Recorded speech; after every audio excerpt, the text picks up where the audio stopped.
Grace ran through the hospital corridors with her 5-year-old son crying in her arms after a playground accident. What she never expected was to come face to face with Jonathan, the man who had vanished from her life 5 years earlier, leaving her pregnant and alone. Now he was there as the doctor who would treat their son, a son he never knew existed. But the moment their eyes met, something shifted in the air between them. If stories like this touch your heart, please hit the like button, subscribe to the channel, and let us know in the comments. Where are you listening to this story from? Your support is what keeps these emotional journeys alive. The sharp smell of disinfectant, mixed with the aroma of cold coffee from the vending machine, filled Grace's nostrils the moment she walked through the automatic doors of St. Andrew's Hospital. The constant sound of medical equipment, hushed conversations, and hurried footsteps created that chaotic symphony she knew all too well, a melody that always made her remember moments she'd rather forget.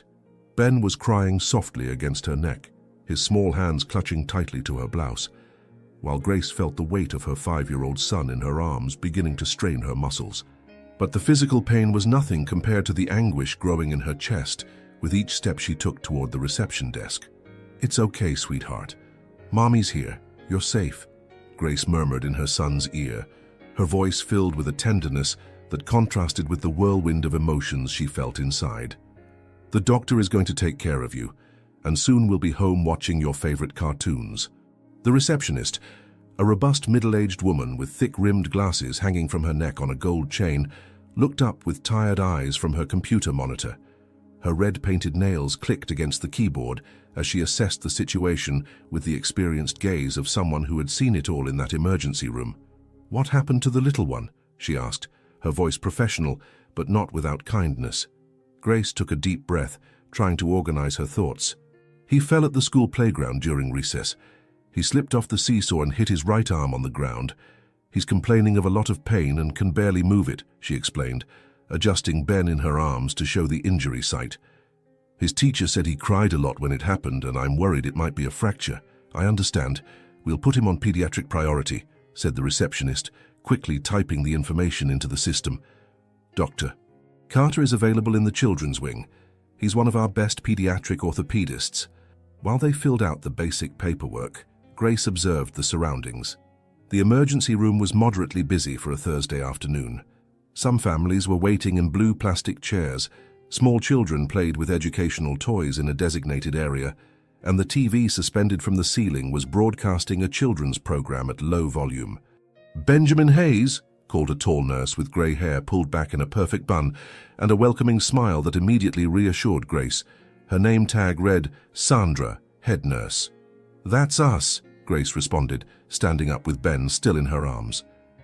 "Hi there, champ," Sandra said, addressing Ben directly with that special voice experienced professionals develop for talking to children. "I heard you had an adventure at the playground today. Want to tell Nurse Sandra what happened?" Ben lifted his head from his mother's shoulder, still with red eyes from crying so much, but clearly interested in the nurse's gentle attention. "I was on the seesaw with my friend Tommy, and it rocked really hard. I flew far and fell on the hard ground." "Oh my, what a scare. But you were very brave coming here," Sandra praised, guiding them down the hallway toward the pediatric wing. "You know what else? The doctor who's going to take care of you is a specialist at fixing the arms of brave kids like you." The pediatric corridor was decorated with colorful drawings of animals and superheroes, in an obvious attempt to make the environment less intimidating for children. Grace noticed how Ben looked with curiosity at the drawings on the wall, temporarily distracted from the pain. "Here's your special spot," Sandra announced, opening the door to exam room 3. The room was cozy, painted light yellow, with a pediatric examination table covered by a sheet with colorful car prints. "The doctor will be right with you. He's just finishing up with another little patient." Grace settled Ben on the table, noticing how he winced when she tried to help him sit more comfortably. "Does it hurt a lot, baby?" "A little," Ben admitted, trying to be brave. "But I'm not as scared anymore." "You're the bravest boy I know," Grace said, gently kissing her son's forehead and feeling that unconditional love that only a mother knows flood her chest. A few minutes later, they heard a gentle knock on the door, followed by a male voice asking, "May I come in?" "Of course," Grace replied, unconsciously smoothing her hair and checking that Ben was comfortable. The door opened slowly, and Grace felt as if the entire world had stopped spinning. There was Jonathan. Not the 24-year-old medical student she had met 6 years ago in college, with messy hair and simple clothes. This was a grown man, matured by time and experience. His shoulders were broader, perfectly filling the immaculate white coat. Dark brown hair with discreet silver strands at the temples gave him a distinguished air, and those blue-gray eyes she had never been able to forget now carried the confidence of an experienced professional. He held a tablet in his left hand, a stethoscope casually draped around his neck, and wore that warm, professional smile she imagined he reserved for reassuring small patients and their worried parents. But the exact moment his eyes met hers, everything changed. The smile disappeared instantly.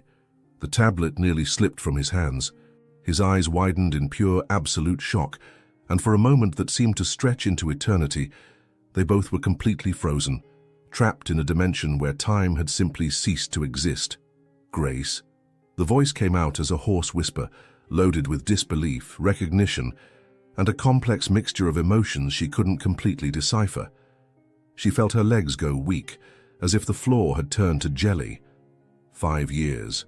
5 long years since that cold December morning when he had left for Boston, full of dreams and ambitions, promising he would return, that they would find a way to make it work.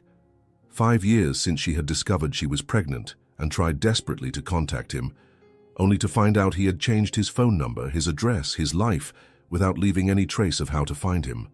"John," was all she could manage to say, her voice coming out weaker and more trembling than she would have liked. Ben, with that natural sensitivity children have for picking up on emotional tension, looked back and forth between the two adults, his green eyes shining with curiosity. "Mommy, do you know each other?" The child's innocent question served as a reality check for Jonathan, who finally managed to move, approaching the examination table with cautious steps, as if he were walking through an emotional minefield. His eyes, however, couldn't look away from Ben's face, studying every feature with an intensity that made Grace feel a chill in her stomach. And she knew exactly what he was seeing, his own eyes reflected in that 5-year-old boy's face.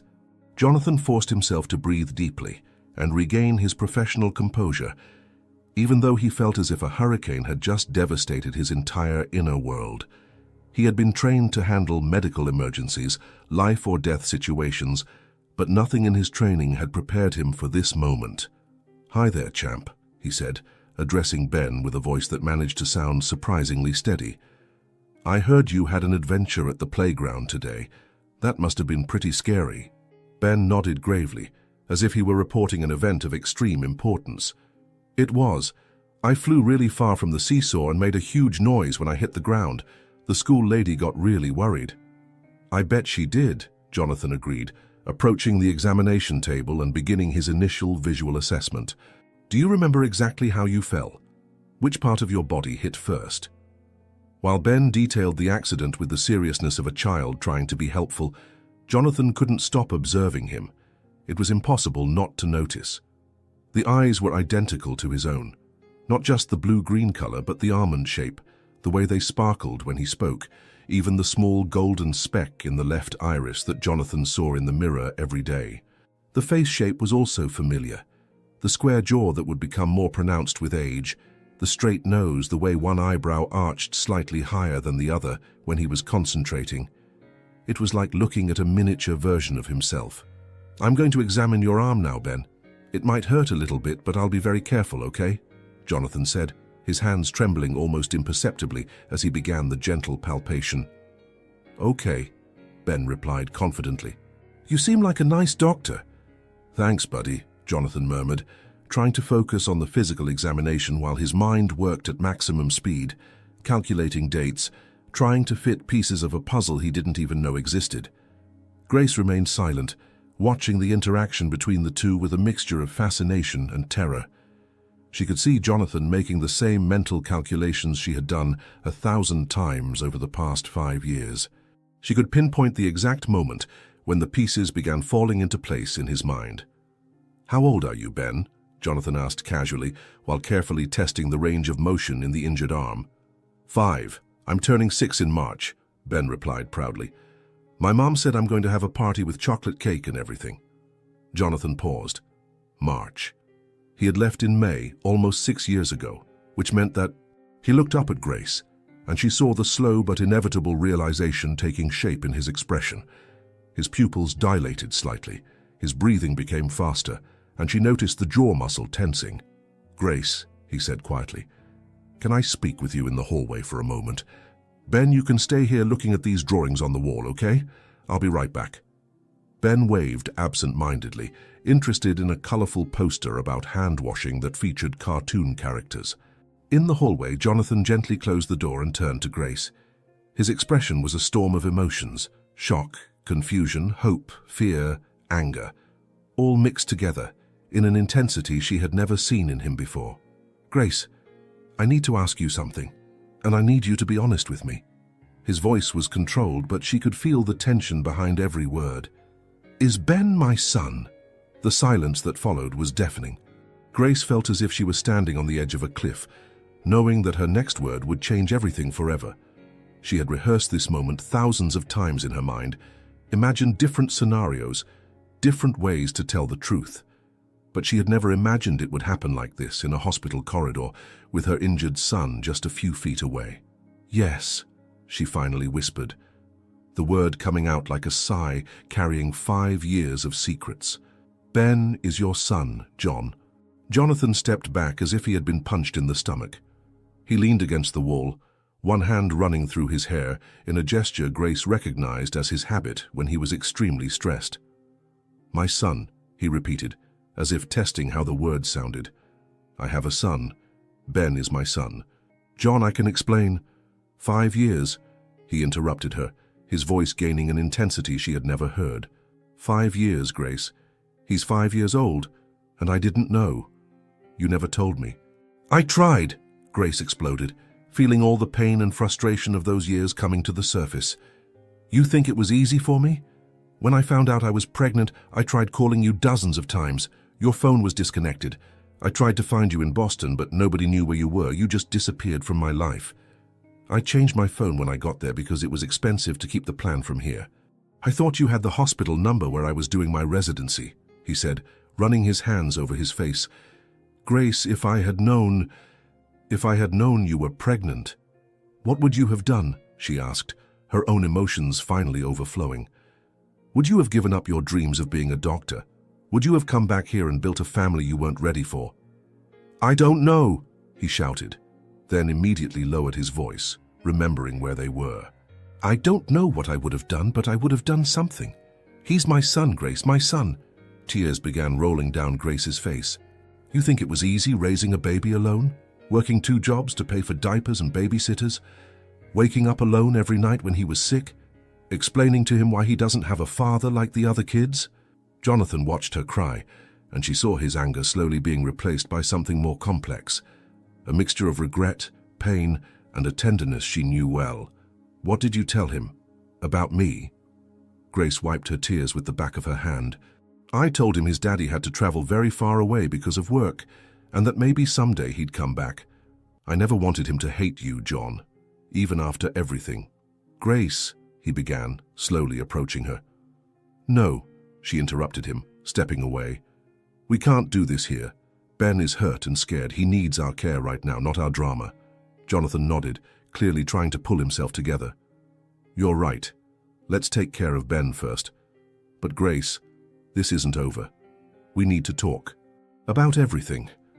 When they returned to the exam room, Ben greeted them with a smile that broke Jonathan's heart in two. Doctor, are you going to be able to fix my arm? I will, champ, Jonathan promised, his voice thick with emotion. Daddy.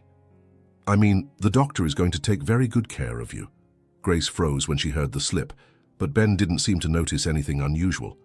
Jonathan, however, realized what he had said, and his eyes filled with tears he fought to hold back. For the first time in 5 years, he was looking at his son, and he had no idea how he was going to deal with that. 3 days had passed since the diagnosis at the hospital. A mild sprain that required nothing more than a colorful sling and some basic care. But for Jonathan, those 3 days felt like 3 years of anxiety and internal questioning that kept him awake most nights, going over every detail of that unexpected encounter. He had managed to get Grace's address through hospital records, something that technically violated protocols, but his paternal conscience spoke louder than his professional obligations. Now, standing in front of the simple but welcoming house in a quiet residential neighborhood, he took a deep breath, trying to find the courage to ring the doorbell. Grace's house was exactly the kind of place he imagined she would raise a family. A two-story building, painted light blue, with a well-maintained front garden, and toys scattered across the lawn that showed evidence of a child's presence. A small bicycle with training wheels was leaning against the porch, and Jonathan felt his chest tighten as he imagined Ben learning to ride. Before he could ring the doorbell, the door opened. Grace appeared wearing jeans and a simple blouse, her hair pulled back in a messy ponytail, with an expression that mixed surprise with something he couldn't completely identify. "John, what are you doing here?" I needed to see him again," Jonathan admitted, running his hand through his hair nervously. "I know I should have called first, but... Mommy, who is it?" Ben's voice echoed from inside the house, followed by the sound of small footsteps approaching. When Ben appeared behind Grace, his eyes immediately lit up upon recognizing Jonathan. "Hi, nice doctor. Did you come to see how my arm is doing?" Jonathan felt his heart race. "Hi, champ. I did, but I also wanted to know how you're feeling in general. Sometimes after a big scare, kids get afraid to play at the playground again." "I'm not scared," Ben declared proudly, "but Mommy said I have to wear the sling for a few more days." Grace looked between the two, clearly torn between protecting her son and allowing Jonathan to begin building a relationship with Ben. After a moment of hesitation, she stepped aside from the door. "Want to come in? I was making sandwiches for lunch." "If it's not any trouble," Jonathan said, trying to sound casual despite the whirlwind of emotions he felt. The inside of the house was even more welcoming than the outside. The walls were decorated with framed children's drawings, clearly Ben's artwork, and photographs of the two of them at various ages. Jonathan lingered looking at the photos, seeing his son grow up in images he had lost forever. Baby Ben in Grace's arms at the hospital, Ben taking his first steps, Ben blowing out birthday candles. "Did you make all these drawings?" Jonathan asked, pointing to a colorful gallery on the living room wall. "I did," Ben responded enthusiastically. "This one here is a dinosaur, this is a superhero, and this is me and Mommy at the park." "They're incredible. You're quite the artist," Jonathan praised sincerely, kneeling down to Ben's height. "Can I get a better look at this dinosaur one? I always loved dinosaurs when I was little." Ben's eyes sparkled with excitement. "Really? Which one's your favorite?" Jonathan pretended to think deeply. "I think the Tyrannosaurus Rex. And yours?" "Triceratops, because of the horns. They're like natural armor," Ben explained with the seriousness of a little paleontologist. Grace watched the interaction from the kitchen, pretending to be busy preparing sandwiches while actually paying attention to every word, every gesture, every facial expression from both of them. It was impossible to deny the natural connection between father and son, the way Ben came alive in Jonathan's presence, how their gestures mirrored each other without them noticing, how they seemed to share the same sense of humor. "Ben, how about you show your other drawings to Dr. Jonathan while I finish lunch?" Grace suggested. "You can just call me John if you want," Jonathan said quickly. "Dr. Jonathan is too formal for friends." "John is a cool name," Ben decided. "Come on, John, I'll show you my room." As Ben pulled Jonathan by his good hand toward the stairs, Grace felt a mixture of conflicting emotions. Part of her was relieved to see how naturally Ben reacted to Jonathan, but another part felt afraid that Jonathan would disappear again, afraid that Ben would get too attached, afraid of opening her own heart to possibilities that could result in more pain. In Ben's room, Jonathan was impressed with the organization and creativity. The walls were decorated with world maps, dinosaur books were perfectly arranged on a small bookshelf, and a collection of toy cars occupied an entire shelf. "Wow, what an amazing room! Did you organize all this by yourself?" Jonathan asked, genuinely impressed. "Mommy helps me, but I like to keep everything in the right place," Ben explained.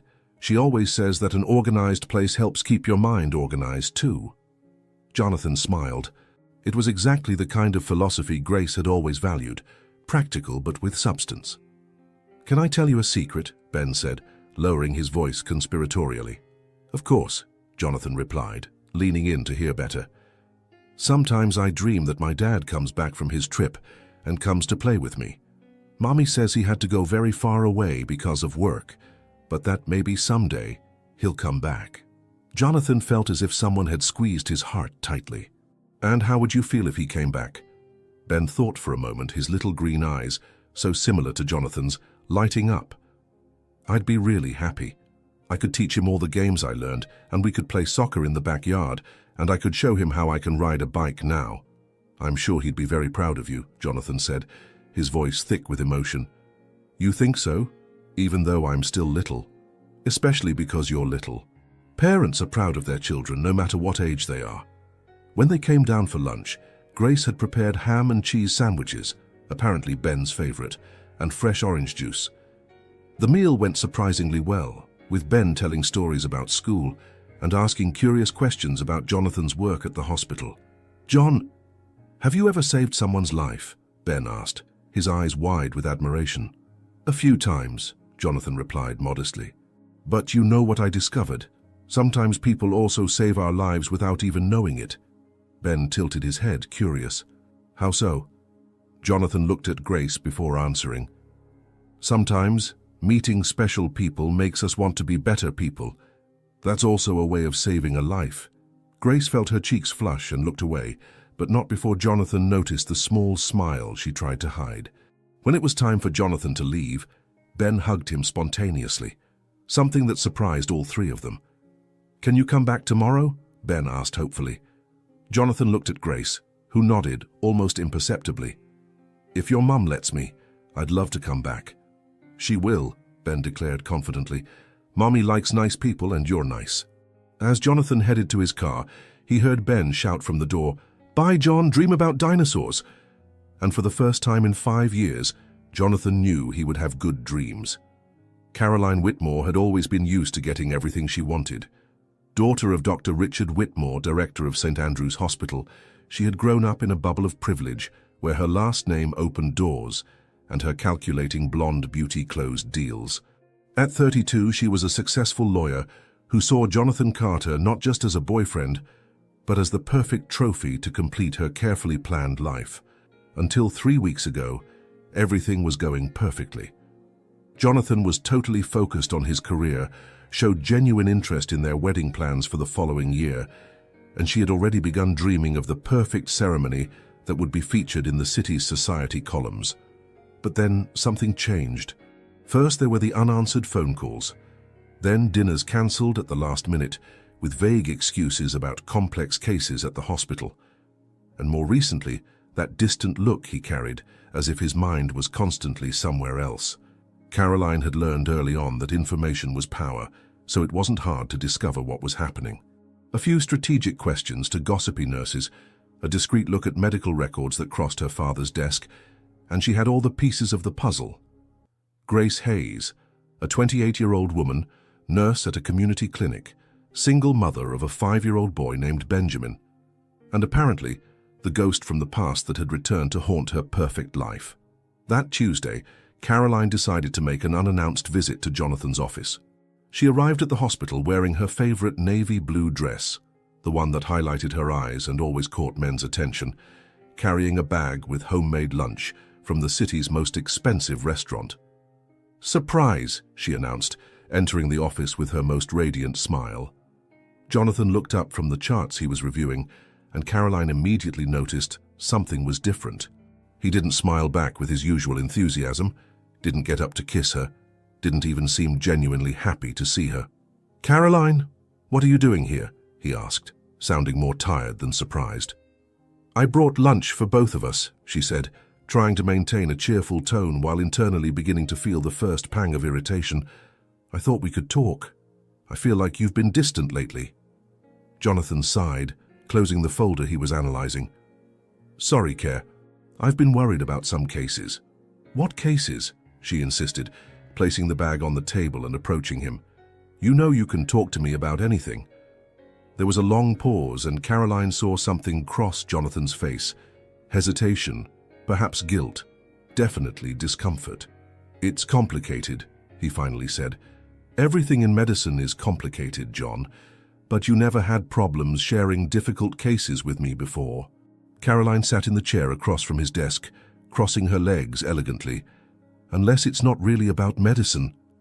Jonathan observed her for a moment, and Caroline realized he was evaluating how much to tell. This hesitation deeply irritated her. They had been dating for 2 years, had already talked about marriage, and now he was keeping secrets. "I ran into someone from my past recently," he finally admitted. "Someone I hadn't seen in years." "Ah," Caroline forced a smile, feeling her stomach tighten.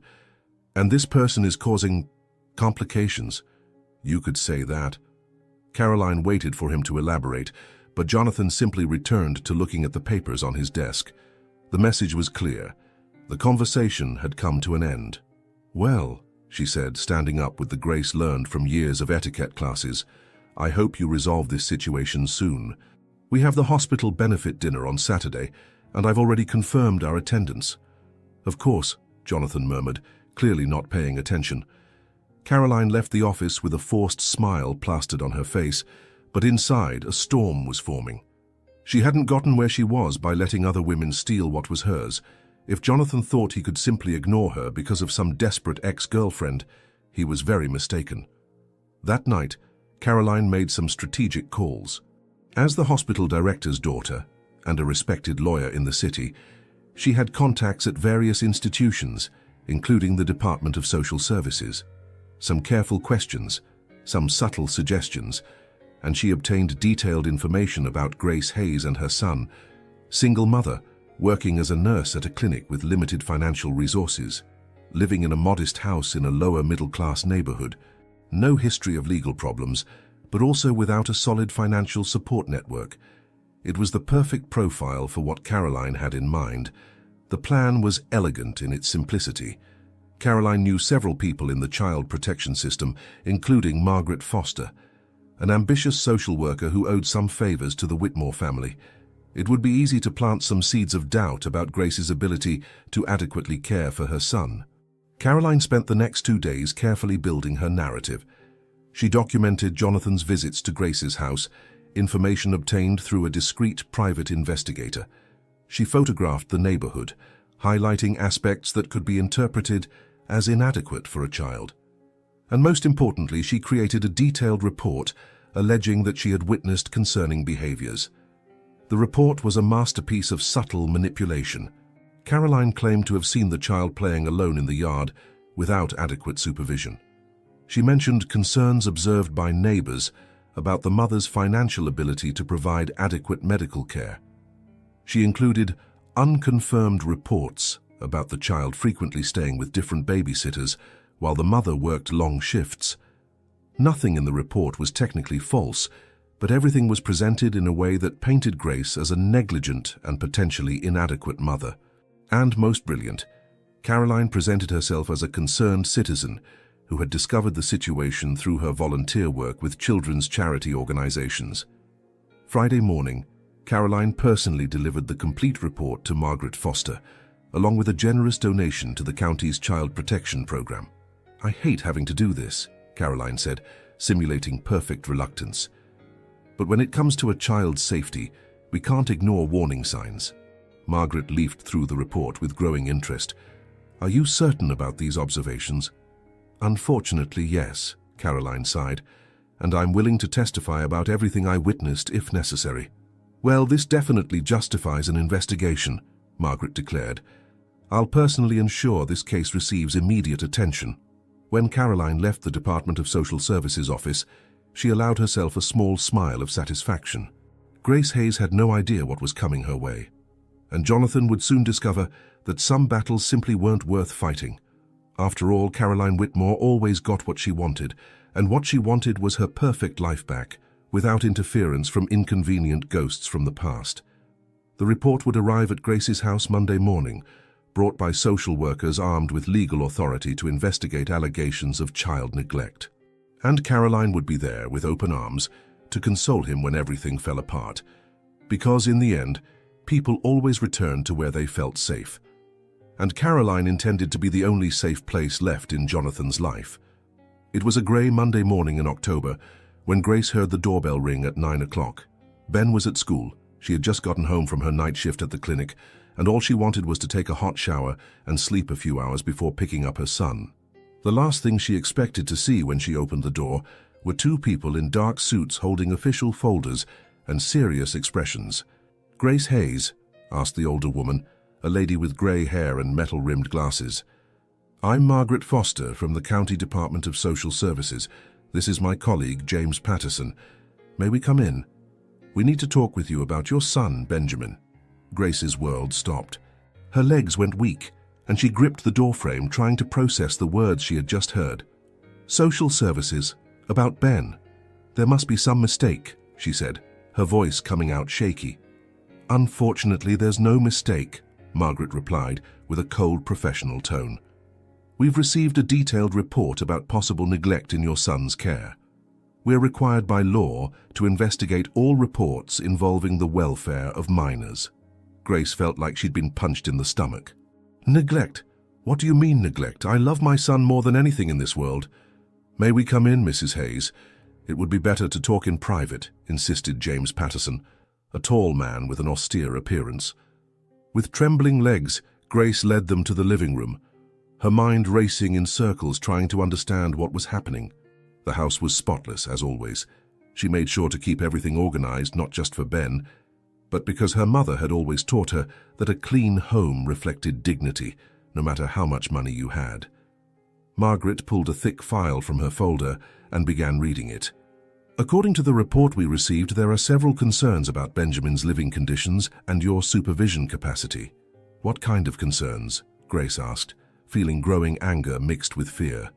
"Allegations that the child is frequently left without adequate supervision in the yard," Margaret read. "Concerns about your financial ability to provide appropriate medical care. Reports that Benjamin stays with different caregivers while you work long and irregular shifts." Grace felt tears of indignation burn her eyes. "This is absurd. Ben is never left alone without supervision. When he plays in the yard, I'm always watching him through the kitchen window. And about medical care. He has health insurance through my job, goes to all his regular checkups, is always well fed and cared for." "And what about the different caregivers?" James asked.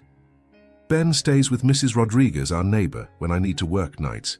She's a 70-year-old lady who raised her own grandchildren for decades, or sometimes with my sister Sarah when she's available. They're always trustworthy people." Margaret continued flipping through the report. "There's also mention that Benjamin was recently taken to the emergency room for injuries, which could indicate inadequate supervision." "He fell at the school playground," Grace exploded, "in the presence of his teacher. Kids get hurt. That's part of growing up. I immediately took him to the hospital because I'm a responsible mother." "Mrs. Hayes, you need to understand we're not here to accuse you," Margaret said, though her tone remained cold and professional. "But these allegations are serious and require thorough investigation." Grace stood up abruptly. "Who made these allegations? Who is lying about me and my son?" "The reporter's information is confidential," James replied, "but I can tell you it came from someone who claims to have observed the situation closely." Something about the way he said it made Grace stop. Someone who observed closely. Someone who had access to detailed information about her life, about Ben, about their routines. Someone who knew about the hospital visit, and suddenly a terrible suspicion began forming in her mind. "Does this have to do with Jonathan Carter?" she asked, her voice coming out higher. Margaret and James exchanged a quick glance. "Why do you ask about Dr. Carter?" "Because he's the only new person in my life recently. The only person who could have information about Ben and about me," Grace said, feeling a deep pain spreading through her chest. "Was he the one who made this report?" "Mrs. Hayes, we can't discuss the reporter's identity," Margaret repeated. "But I need to ask, what exactly is the nature of your relationship with Dr. Carter?" Grace sat heavily on the couch, running her trembling hands through her hair. He's Ben's father. We reconnected recently at the hospital where he works." "And how has this reunion been?" James asked, taking notes. "I thought it was going well," Grace murmured, more to herself than to them. "He was trying to get to know Ben, spend time with us. I started thinking that maybe we could be a family." Tears began rolling down her face as the cruel reality set in. Jonathan had gained her trust, learned about her intimate life, observed her routines, and then used all that information against her. Why? To get custody of Ben? To take her son away because he thought he could offer a better life? Mrs. Hayes, Margaret said, her voice softening slightly. We need to do a complete inspection of the house and interview Benjamin when he gets home from school. You're going to scare my son, Grace protested. We'll try to be as gentle as possible, but it's standard protocol. The rest of the morning passed like a nightmare. Grace accompanied them through the house, watching while they photographed each room, examined the refrigerator, checked safety conditions, made notes about everything. Her house, her sanctuary, her carefully built home was being dissected by strangers looking for flaws. When Ben came home from school at 3 in the afternoon, Grace had to explain to the 5-year-old why 2 unknown people wanted to ask him questions. She saw the fear and confusion in her son's little green eyes as they gently interviewed him about his routine, about how he felt at home, about who took care of him. Ben answered all the questions honestly, his childlike innocence being the best defense Grace could have asked for. He talked about how Mommy always made breakfast before school, how they read stories together every night, how he felt safe and loved. When Margaret and James finally left, promising to return in a few days for a second evaluation, Grace locked the door and collapsed on the living room floor, sobbing. "Mommy, why are you crying?"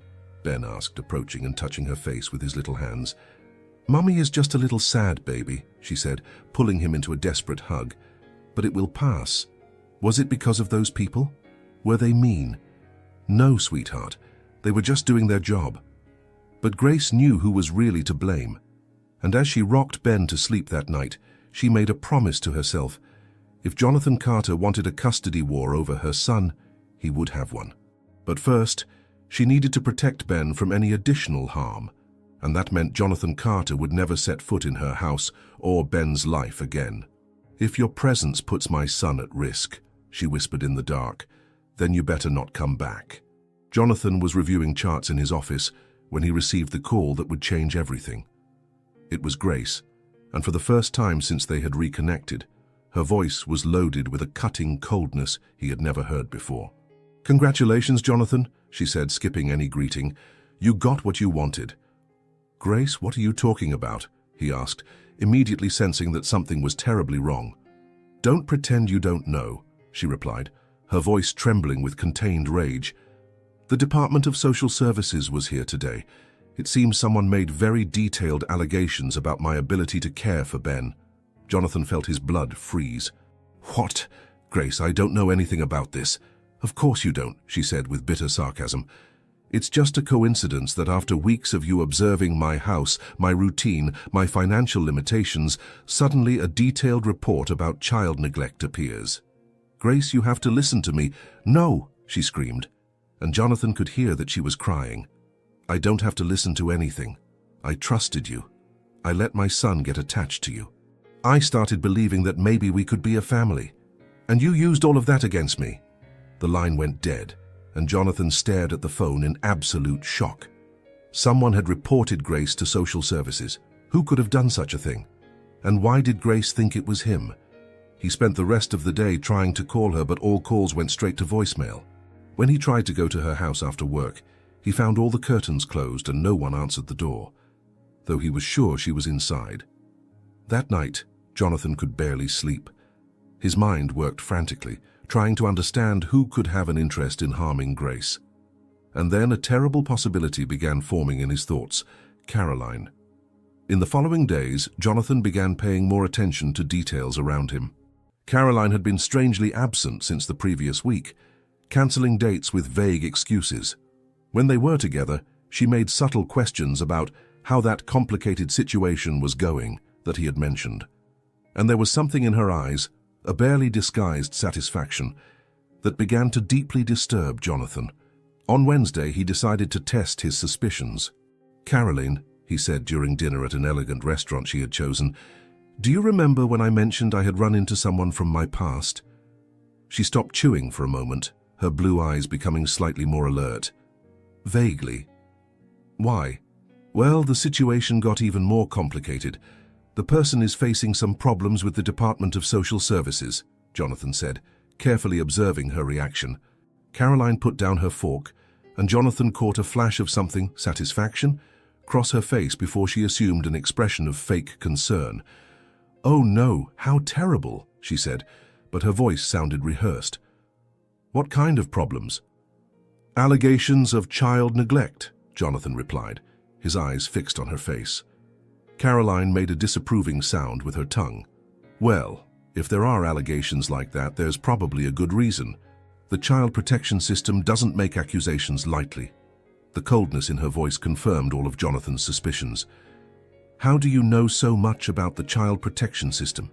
"Volunteer work," she replied too quickly. "I've always cared about children's welfare." That night, Jonathan pretended to accept Caroline's explanation, but internally, he was planning his investigation. He knew people in social services, had contacts in the judicial system, and if Caroline had really done what he suspected, he would find evidence. It took 3 days of discreet phone calls and some favors called in before Jonathan managed to speak with someone willing to share information. Margaret Foster, the social worker responsible for Grace's case, was a friend of one of his medical colleagues' families. "I can't discuss specific details," Margaret said during a careful phone conversation, "but I can say the report came from a source who identified herself as a concerned citizen, a respected lawyer who said she observed the situation through volunteer work." "A lawyer?" Jonathan asked, feeling his stomach turn. "Caroline Whitmore. Do you know her? She made a generous donation to our programs along with the report." Jonathan had to sit down. Caroline had not only reported Grace, but had also paid to give credibility to her lies. "Margaret," he said slowly, "you need to know that Caroline Whitmore is my girlfriend, and she has no legitimate volunteer work that would put her in contact with Grace Hayes or her son." The silence on the other end of the line was long and revealing. During the next 2 days, Jonathan worked methodically to gather evidence. He recorded conversations with Caroline where she made revealing comments about Grace's situation. He obtained phone records showing she had contacted several people in the social services system, and he discovered that the generous donation had been made the same week as the report. The most incriminating evidence came when Jonathan, suspecting that Caroline might have documented her own actions, gained access to her computer during a visit to her apartment. In the browser history, he found detailed searches about Grace, including her address, workplace, and even public records about her finances. But what really sealed Caroline's fate was a draft email she had forgotten to delete, detailing her plan to solve the Grace Hayes problem once and for all to a confidential friend. Friday night, Jonathan confronted Caroline at her apartment, arriving unannounced with all the evidence organized in a folder. "We need to talk," he said when she opened the door, his serious expression making her instinctively step back. "John, what happened? You look upset." "Sit down, Caroline," he ordered, and something in his tone made her obey without question. Jonathan placed the folder on the coffee table and opened it, revealing printouts of emails, phone records, and financial transactions. "You reported Grace Hayes to social services," he said, not as a question, but as a statement. Caroline paled but tried to maintain her composure. "I don't know what you're talking about. You lied to social workers, forged evidence, and used your position and money to try to destroy the life of an innocent mother," Jonathan continued, his voice gaining intensity. "And you know why? Because you were jealous. Because you couldn't stand the idea that I had a past that didn't include you. John, you don't understand." "You weren't just my girlfriend, Caroline," he said, standing up and facing her. "You almost destroyed my son's life." The word son hung in the air like a bomb that had just exploded. "Your son?" Caroline whispered. "Ben is my son," Jonathan confirmed. "And if you think I'm going to allow your lies to continue hurting my family, you're very wrong." Monday morning, Jonathan personally delivered all the evidence to Margaret Foster, along with a formal letter detailing Caroline's conspiracy. Within hours, the investigation against Grace was officially closed with a formal apology from the department. Caroline Whitmore would face her own investigations for making false reports and abusing the child protection system. Her father, Dr. Whitmore, was informed about his daughter's actions and forced to take disciplinary measures to protect the hospital's reputation. But Jonathan's victory felt empty. Grace still wasn't speaking to him, still believed he had betrayed her trust. And worst of all, Ben was suffering from the whole situation, not understanding why the visits from the nice doctor had suddenly stopped. Now Jonathan needed to find a way to prove his innocence and win back the trust of the woman he was beginning to realize he had never stopped loving. 6 months had passed since the revelation that changed all three of their lives forever. Winter gave way to spring, and with it came a gradual but profound transformation in the dynamics of the small family that was learning to know each other again. Jonathan had become a constant presence in Ben and Grace's lives, but in a careful and respectful way. He understood that trust wasn't something that could be recovered overnight, especially after everything Grace had been through. So he took his time, building solid bonds brick by brick, memory by memory. Saturday afternoons became sacred to them. Jonathan always arrived punctually at 2 o'clock, sometimes bringing materials for some creative project with Ben, other times simply to watch movies together on the couch. Ben flourished under the paternal attention, his grades at school improved, his confidence grew, and he began talking about the future with a security he had never shown before. "Daddy said that when I grow up, I can be a doctor just like him," Ben told his teacher, not realizing how the word daddy came out naturally for the first time.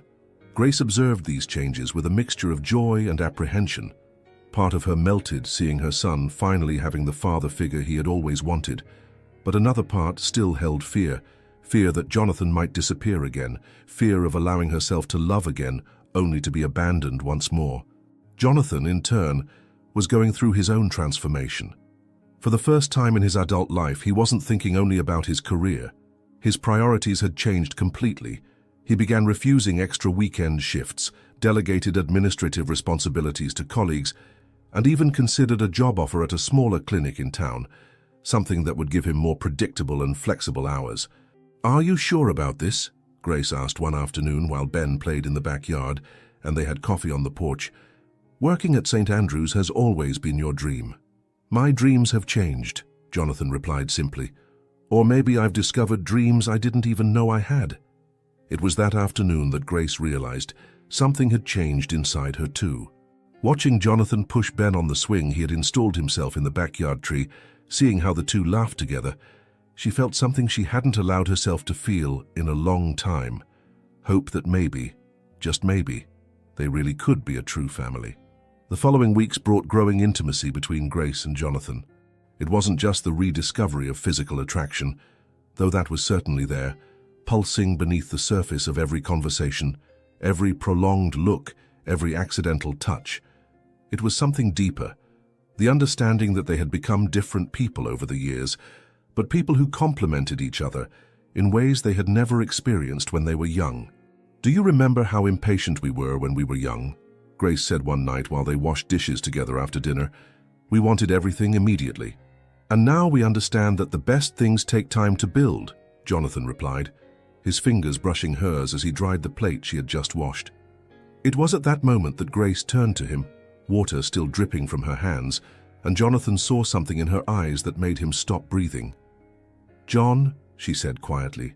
"Yes, I love you." The words came out as a whisper, but carried the weight of months of rebuilding, forgiveness, and rediscovery. Jonathan set the plate aside and took her face in his hands, his thumbs wiping the water drops from her cheeks. "I never stopped loving you," he said, "not even when I thought I'd never see you again." The kiss that followed was different from anything they had shared in the past. It was loaded with maturity, with knowledge of the difficulties they had faced, with gratitude for having found their way back to each other. 2 weeks later, Jonathan made a decision that had been maturing in his mind for months. He wanted to ask Grace to marry him, but he didn't want a grand or theatrical proposal. He wanted something true, simple, meaningful. He chose a quiet Sunday afternoon. Ben was in the backyard building a fort with the couch cushions, and Grace was in the kitchen making cookies, a domestic scene so perfect he wanted to preserve it forever in his memory. "Grace," he called, approaching her from behind as she stirred the dough. "Hmm?" she murmured, leaning back against his chest when he hugged her from behind. "I have something for you." "Another weekend project with Ben?" she joked. Because I'm still recovering from last week's science volcano. Jonathan laughed, but she noticed nervousness in his voice. No, it's not about Ben, it's about us. Grace turned in his arms, immediately noticing the tension in his expression. John, what is it? He took a deep breath and knelt right there on the kitchen floor, pulling a small velvet box from his pocket. The ring inside was simple, an elegant solitaire, not too big or showy, exactly the kind of thing Grace would wear. Grace, he began, his voice trembling slightly, I know our story hasn't been conventional. I know we made mistakes, that we lost time, that we hurt each other. Tears began forming in Grace's eyes. But I also know that what we have now is real. It's solid. It's built on honesty, forgiveness, and genuine love. And I know Ben deserves parents who choose to stay together every day, not just out of obligation, but out of true love. John, it's not an expensive ring, he admitted, smiling nervously, but it's real. It's the promise that this time I'm staying. It's the promise that I'll fight for us every day, that I'll be the father Ben deserves and the partner you deserve. Grace was openly crying now, and from the backyard they could hear Ben humming happily as he played. Grace Hayes, Jonathan said, his voice gaining firmness. Will you marry me?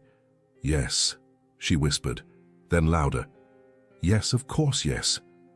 When Jonathan slipped the ring on her finger, Ben appeared in the kitchen doorway, as if he had sensed something important was happening. Why are you crying? He asked worriedly. These are happy tears, baby, Grace said, pulling him into a hug. John asked to marry Mommy. Ben's eyes lit up. Does that mean we're going to be a real family? With the same last name and everything? If you want, Jonathan said, kneeling down to the boy's height. What do you think about being Ben Carter? Ben Carter, the boy tested. I like it. It sounds important. And as the three of them hugged there in the kitchen with the smell of cookies in the oven and the golden afternoon light streaming through the window, Grace knew that finally, they had found their way back home. The September sun painted the sky with golden and pink hues when Grace woke up on her wedding morning. It wasn't the grand ceremony many girls dream of during childhood. There was no imposing cathedral, hundreds of guests, or princess dress with an endless train. But as she looked at herself in the mirror of the simple room at the small country inn where she had spent the night, Grace knew she wouldn't trade this day for any Hollywood fantasy. The dress she had chosen was a soft champagne tone, reaching her knees with delicate lace sleeves, and a cut that made her feel elegant without being excessive. It wasn't the first wedding dress she had worn. She had never worn one before. But it was perfectly her. Practical, beautiful, and suitable for an outdoor ceremony where she planned to dance barefoot on the grass afterward. Mommy, you look beautiful, Ben exclaimed, entering the room already dressed in his little navy blue suit.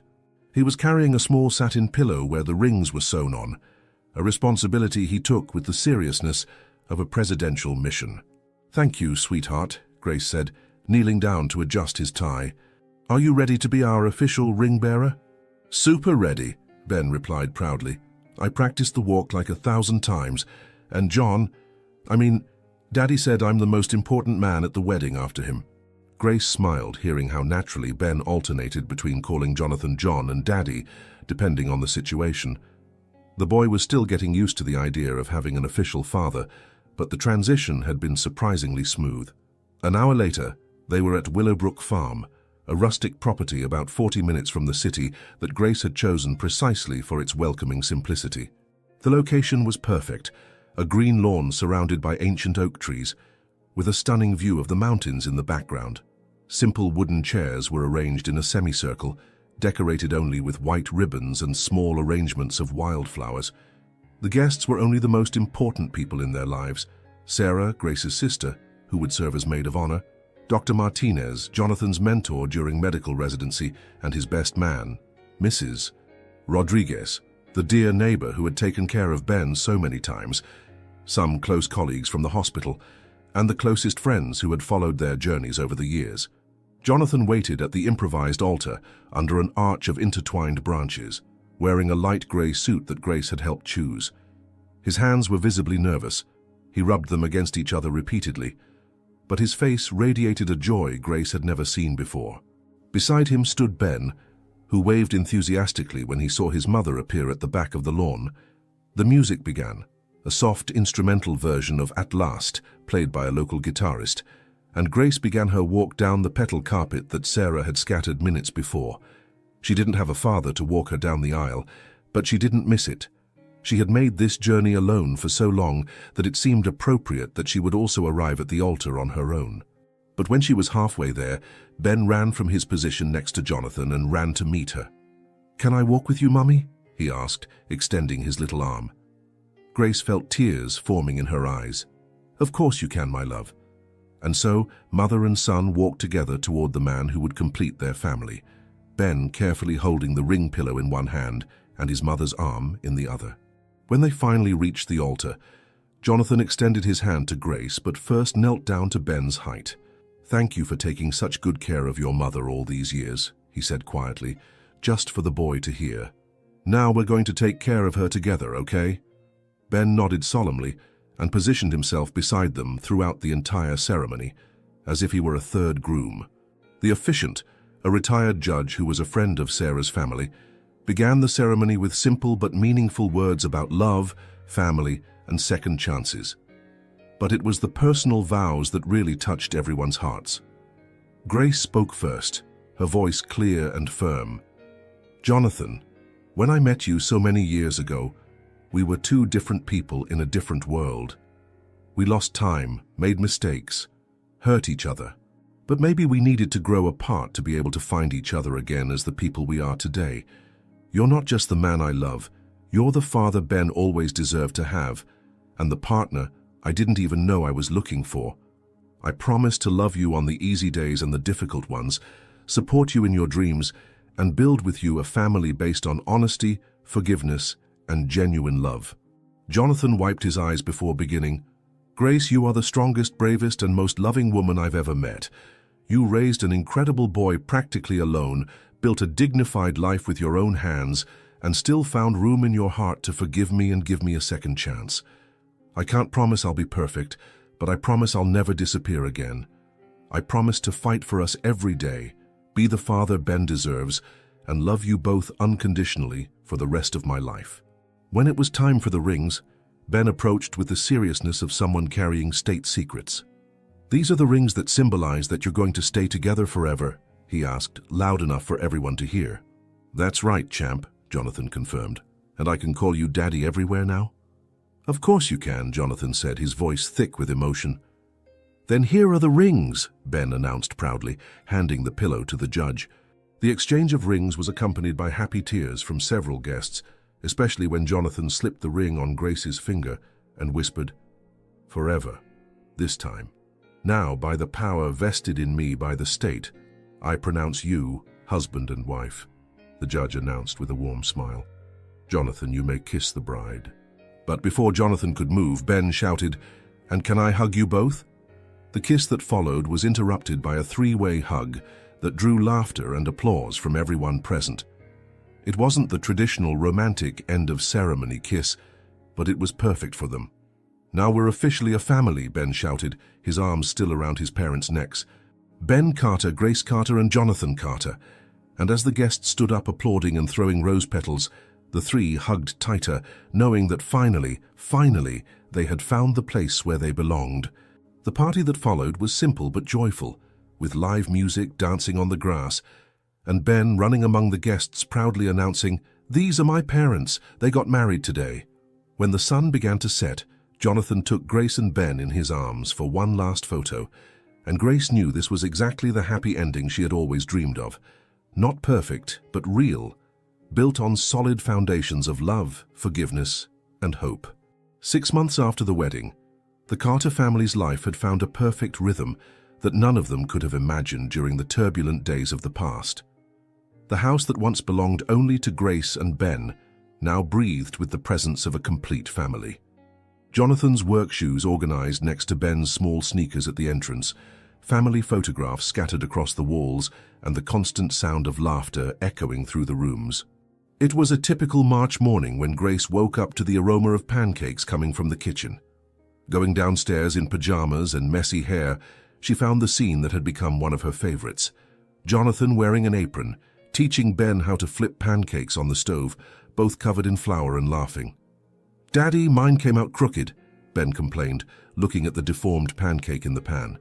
"Crooked, but made with love," Jonathan replied, messing up the boy's hair. "And those are always the tastiest ones."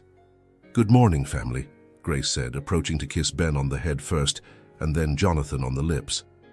"Mom, I'm making dinosaur-shaped pancakes," Ben announced proudly. "Well, at least I'm trying. This one looks more like a... What do you think it looks like, Daddy?" Jonathan pretended to seriously analyze the culinary creation.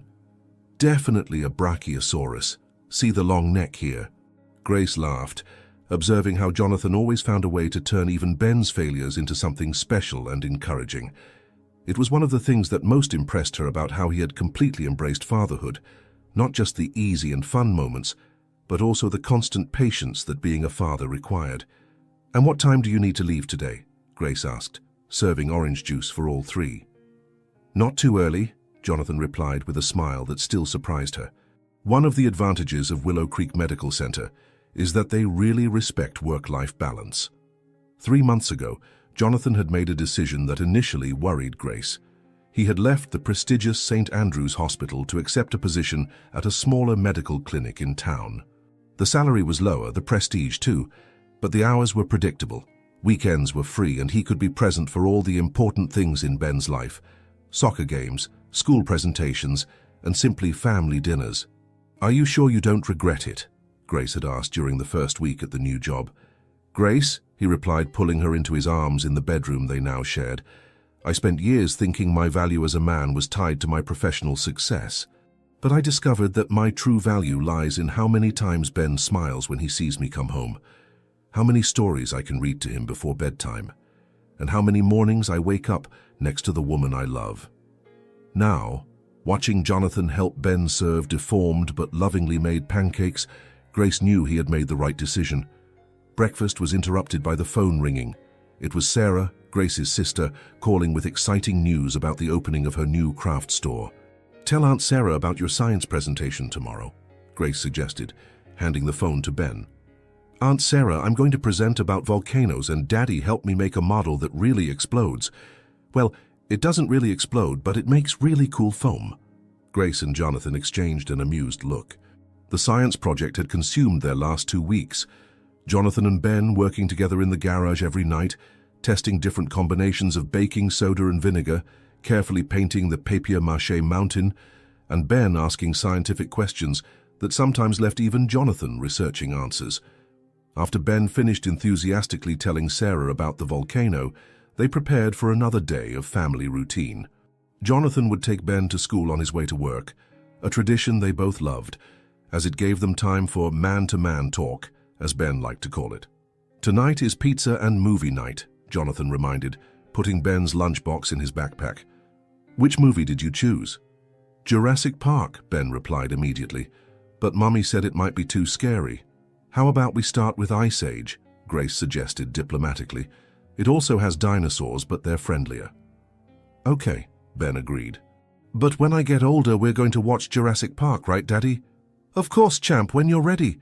Grace watched through the window as Jonathan installed Ben in the back seat of the car, carefully checking the seatbelt as he did every morning. It was a simple ritual, but one that represented so much: care, responsibility, paternal love in its purest form. Before getting in the car, Jonathan ran back to the door where Grace was still standing. "I forgot something," he said, pulling her into a long, sweet kiss. "What did you forget?" she asked when they separated. "To tell you I love you."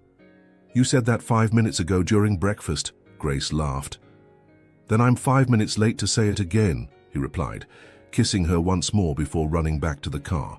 Grace stood at the door waving until they disappeared around the corner, then went back inside the house that now felt complete, in a way she never imagined could be possible. While tidying the kitchen, her eyes stopped at a recent photo on the refrigerator. The three of them at the park last weekend, Jonathan teaching Ben to ride a bike without training wheels. Ben was laughing. Jonathan was running alongside the bike with his hands ready to hold on if necessary, and Grace had captured the exact moment when Ben realized he was pedaling alone for the first time. It was a perfect metaphor for their lives now. Ben learning to to fly solo when necessary, but always with loving parents running alongside, ready to support when needed. The phone rang again. It was Jonathan. "I forgot to tell you," he said, and Grace could hear Ben humming in the back seat. "Ben wants to know if he can invite Tommy for a sleepover on Saturday. Something about showing each other their volcanoes." "Of course," Grace replied. "But you know that means we'll have two 6-year-old boys talking about dinosaurs until 2 in the morning, right?" "I don't mind if you don't mind," Jonathan said. "Actually, I'm looking forward to it. I've never had the experience of being the dad who supervises sleepovers." Grace smiled, looking out the window at the yard where Jonathan had installed a swing in the tree, built a tree house with Ben, and planted a small garden where they grew tomatoes and herbs together.